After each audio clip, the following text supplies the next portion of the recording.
প্রাণনা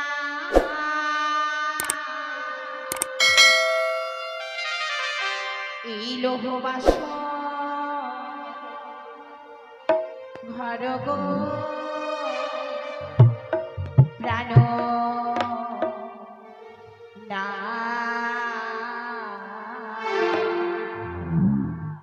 এমন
সুন্দর বাসরি তাকে যদি আমার নয়নের সম্মুখে পেতাম তাহলে কি করতাম জানো? কি করতে? আমার এই অলংকার খুলে আমি তাকে দান করতাম। কিন্তু তাকে যদি তুমি পাবে না, তোমার মনে অসম্পূর্ণ হবে না। কেন?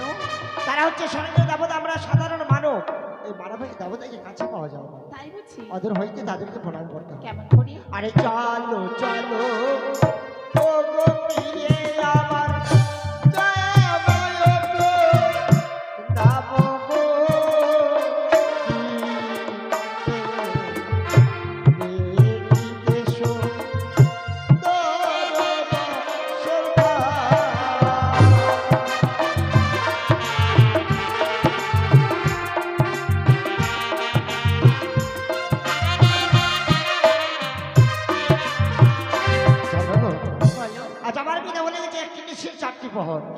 এই পবিত্র মাসের ভোর দেখতে একটি পহরে কেটে গেল।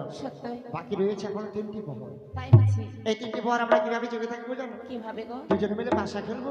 পাশা খেলা? হ্যাঁ গো। এইটি আবার কেমন খেলা? তুমি জানো না? না তো। আমি যদি তোমায় শিখিয়ে দিই, তুমি যদি আমায় শিখাতে পারো আমি নিশ্চয়ই খেলবো তোমার সঙ্গে। খেলবে তো? কিন্তু জানো কি, খেলায় কিন্তু হার জিত রয়েছে। হার জিত? আর হার জিতের মাঝে যদি কিছু দানা না রাখা যায়, সেই খেলার মর্যাদা থাকে না। আচ্ছা তুমি কি বলতে চাইছো একটু স্পষ্ট করে বলো তো। ও প্রিয় তুমি হে গে রে, ও প্রিয় তুমি হে গে রে, আমি হ্যাঁ তুমি। আরে কি দিবে আমায় বলো, আরে কি দিবে আমায় বলো, এই নাবাসর ঘর আজি পাশান এর বধূ জনে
পাশার খেলবো দুজনে ওগো মিহিরে আজি পাশার খেলবো দুজনে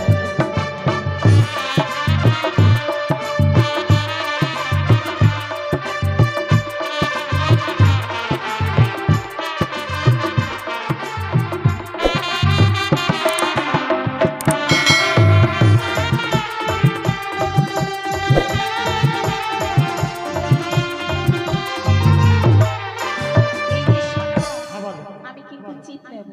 তুমি চিত নেবে হ্যাঁ, ঠিক আছে তাহলে আমার রইল পথ তোমার রইল চিত করি দাও তাই এবার বাসা খেলা শুরু করছি ওরে খেলিব খেলিব বাসা এই না বাস ঘরে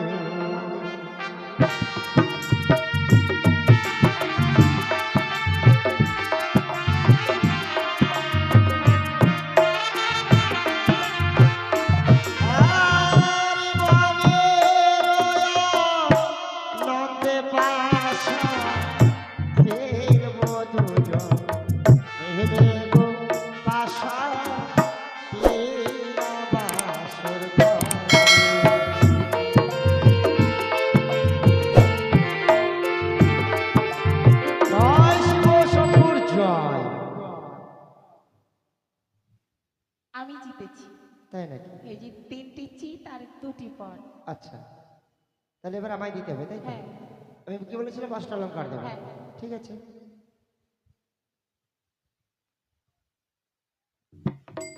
তাহলে এবার তুমি চালবে আমার পদ রইল তোমার রইল আমার ছিল তাই? হ্যাঁ আচ্ছা, বেশ। চালো। আর এক দানো, দুইও দানো, তিনও দানো।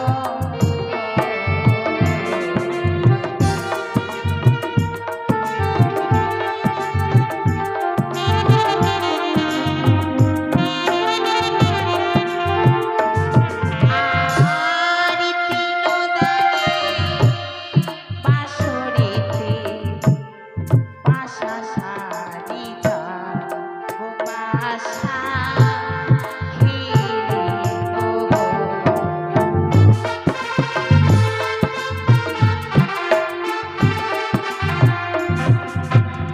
এইবার কে কিনেছে এই নাও, কি নেবো আমি এই যে মালা। কেন মালা নেবো আমি তুমি আমায় বলেছ তুমি যদি হেরে যাও আমি যা চাইবো তাই দেবে মালা নেবে না? না মালা কেন নেবো আমি আমার ইচ্ছা মতো জিনিস আমি চেয়ে নেবো আচ্ছা, বেশ, বলো কি চাও। এই পবিত্র বাসর ঘরে তোমার কাছে চাই আমি দাঁড়াও, দাঁড়াও। আমি মানে একটু একটু করে আন্দাজ করতে পারছি তুমি কি চাইতে পারো। তাই নাকি হ্যাঁ। আচ্ছা বলো তো কি চাই এই যে আমার বাপের বাড়ি থেকে এই লাল পেরি শাড়িটি নিয়েছি, এটি তুমি হ্যাঁ। নেবে, তাই না? আমি মেয়ে মানুষ না শাড়ি পরবো শাড়ি নেবো না শাড়ি নেবে না? না। তাহলে এই পবিত্র বাসর ঘরে তোমার এইবার বুঝতে পেরেছি। এই যে আমার বাপের বাড়ি থেকে লাল ব্লাউজটি দিয়েছি, এইটি তুমি নেবে। হ্যাঁ গ্লাস পরে কালকে আমি বুনিয়াদপুরে ঘুরে বেড়াবো ব্লাউজ নেবে না? না নেবো না আচ্ছা, বেশ, বলো কি চাও। এই পবিত্র বাসর ঘরে এইবার বুঝতে পেরেছি। মাথা এই যে ব্যথা- আমার বাপের বাড়ি থেকে এই নতুন ওড়নাটি দিয়েছি, এইটি হ্যাঁ, তুমি নেবে, তাই না? হ্যাঁ। আমি পাগল যে তোমার অন্যা নিয়ে আমি কি করবো ওড়নাও নেবে না? না আচ্ছা, বেশ, বলো কি নেবে। এই পবিত্র বাসর ঘরে তোমার কাছে নেবো আমি প্রেম আলি এই কি বলছো তুমি? হ্যাঁ এই হতে পারে না। কেন না, তুমি না আমায় কথা দিয়েছো পবিত্র বাসর ঘরে তুমি হেরে গেলে আমি যা চাইবো তাই দেবে কিন্তু প্রভু, তখন তো আমি জানতাম না তুমি আমার কাছে প্রেমালিঙ্গন চাই। আমি তোমার সেসব কথা শুনতে চাই না জোর করে রে বালি করছি আমি কিছুতেই দেবো না। দেবে না না, ওই আমায় প্রেম দা প্রাণের প্রিয়ে গো না।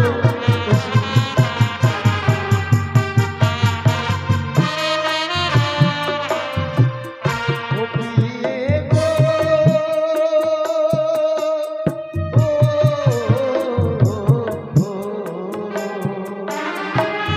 ও প্রাণের প্রিয়ে গো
হয়তো জানো না প্রিয়, এই পৃথিবীর বুকে এমন এমন কিছু ফল আছে যেটাকে পেকে গেলে খাওয়া যায় না, কাঁচাই খেতে হয়। তাই বুঝি? হ্যাঁ, এমন কি ফল আরে রয়েছে? কাঁচা শশা খেতে প্রিয়ে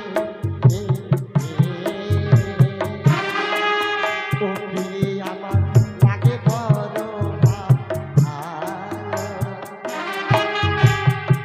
আর পাকা শশা ও গো প্রিয়ে নাহি লাগে ভালো।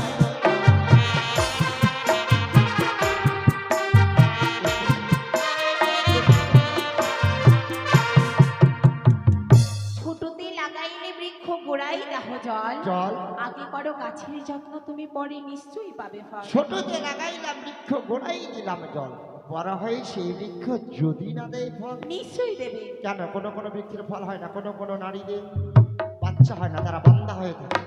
সেই আশায় আমি থাকবো নাকি? তাই বুঝি? ওই কাছে কাটার আর ঠোঁটে তেল, আমি কি বলছি এই জানো? বাসন করে আলিঙ্গন নেবো আমি। কাঁচা বাঁশের ধনুকনাথ নাহি সহেটান, আচ্ছা। আর এই পাকা বাঁশের ধনুকনাথ মারো কম্পবান। পাকা বাঁশের ধনম প্রিয়ে সইবে কতটা, কাঁচা বাঁশের ধনম প্রিয়ে চলবে কম্পবাদ। তাই নাকি? হ্যাঁ, আমি কি বলছি জানো? বলো বলো। কমল কলিকা পুষ্প মকরন্দহীন, হ্যাঁ, তাহাতে ভ্রমর বসে না কোনোদিন। আচ্ছা। যদি পুষ্প বিকশিত হয় কালটি, হ্যাঁ। মধুকর মধুকিতে তাহাতে বসে। তাই নাকি? সেসব কথা দূরে রাখো, এসে আমার কাছে এই পবিত্র বাসর ঘরে আলিঙ্গন দাও।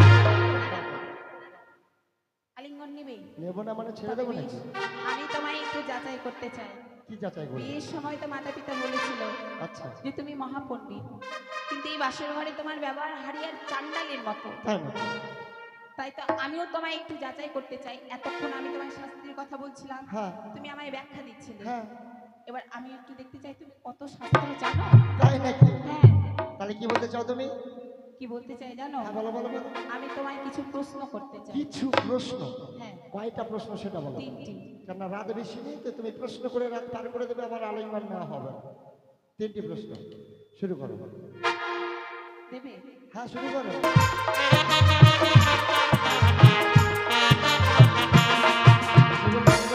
জবা ফুলের জন্ম। ওই! এটা তোমার ভাই না বোন? বুনু, মাঝে মাঝে এসে অত্যাচার করে। তোমাকে বাসর ঘরে ডিস্টার্ব দেওয়া মানে কি জানো? তোমাকে দেখতে আসছে। আমাকে? তাই নাকি? তবে শোনো, এটা প্রশ্ন হলো। কি? কি বললে, কি বললে জানো? জবা ফুলের জন্ম আচ্ছা, কোথা থেকে হলো, আর সর্বপ্রথম কোন দেবী এই ফুল পেয়েছিল? তো এটা বললেই তুমি আলিঙ্গন দেবে? অবশ্যই। বলি ও গো প্রিয়া, আমার প্রাণের প্রিয়া।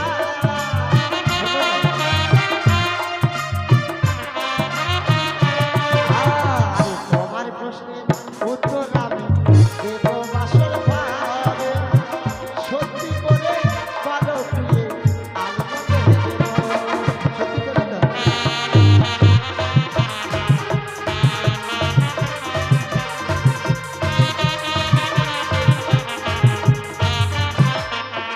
মনে রেখো কিন্তু। আগে প্রশ্নের উত্তর দাও তো।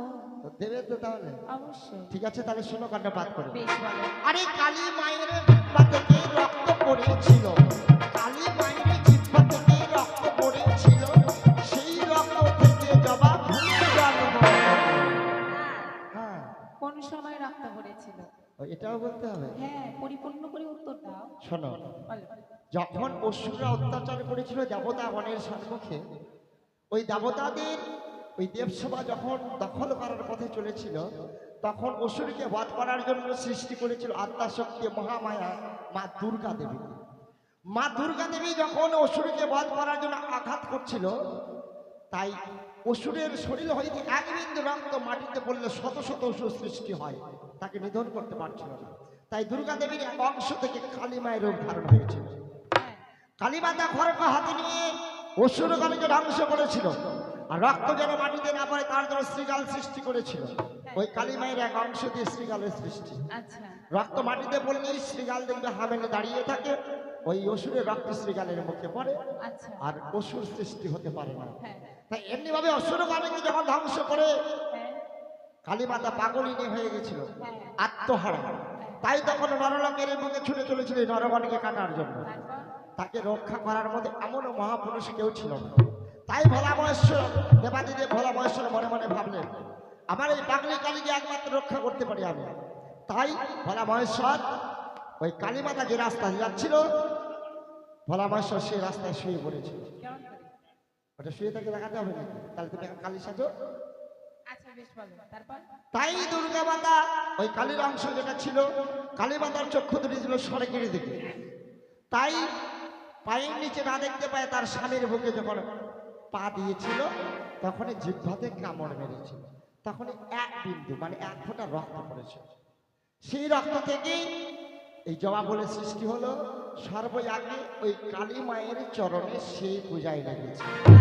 আরে তোমার প্রশ্নের উত্তর আমি দিলাম বাসর ঘরে। তাড়াতাড়ি চলো প্রিয়, পালকের উপর। দাঁড়াও,